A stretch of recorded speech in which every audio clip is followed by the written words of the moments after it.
There's old sayings in Texas about, find all the rope in Texas and get a tall oak tree. We take justice very seriously. My concern about this hearing is that it seems to want to venture into the policing of rhetoric in a free society. Your president and your party and your colleagues can talk about issues with any other country that you want, but you don't have to do it by putting a bullseye on the back of Asian Americans across this country, on our grandparents, on our kids. This hearing was to address the hurt and pain of our community, and we will not let you take our voice away from us. Gina, the politics of this must be so painful to you. Here's a congressman from your home state and praising the way justice used to be achieved by finding a tall oak tree and some rope. It's disgusting, it's disappointing, and it's a real slap in the face. And I think, as you pointed out, this is the first such hearing in 30 years. As a proud first-generation American, a proud Filipino American, the fact that Representative Roy would use that instance to, as you point out, pro-lynching statements at the same time, detracting from the true purpose of that, which, as Representative Ming mentioned, is to give voice to what is happening all throughout our country, the real palpable fear in our communities. And that's why I plan to organize this Stop Asian Hate Vigil here in San Antonio. We're the 7th largest city in the country. The AAPI community is the fastest growing in the state. And this is really a time for us to come together, support one another. And I'm so encouraged by the number of community members, leaders, elected officials from across the AAPI community and within our city that are going to come and show solidarity with our community tomorrow. And Kimmy, I want to talk to you about what you wrote for NBCNews.com about the objectification of Asian women. We quoted from it yesterday. Talk to me about what's behind this and what you think could possibly be done about this problem.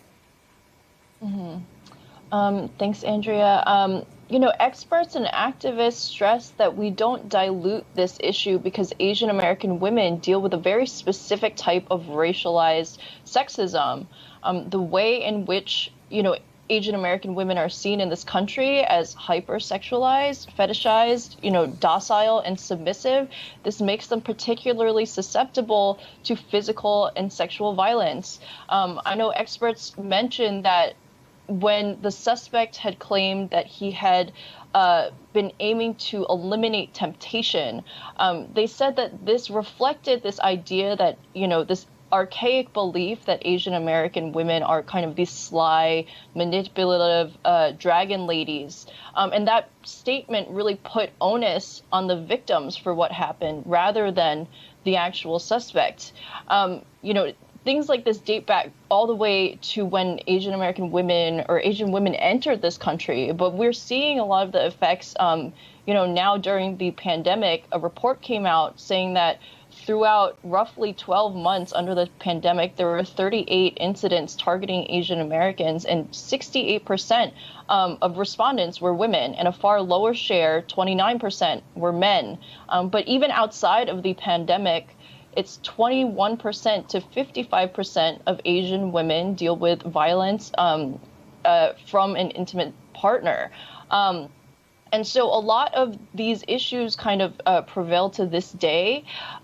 Going forward, experts noted that the culture that has confirmed a lot of these ideas kind of needs to be disentangled from this. And there has to be efforts in order to speak out against a lot of these ideas. When the story first came out, a lot of jokes were being made about this, quote, happy ending. Things like that have dangerous implications, they note. And so, we really have to change the mentality behind a lot of these stereotypes going forward, because it's not just, they say it's not just semantics, and it's not so harmless.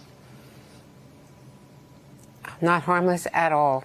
Thank you so much for what you've been writing and what you're doing to try to bring the attention of the larger community to this.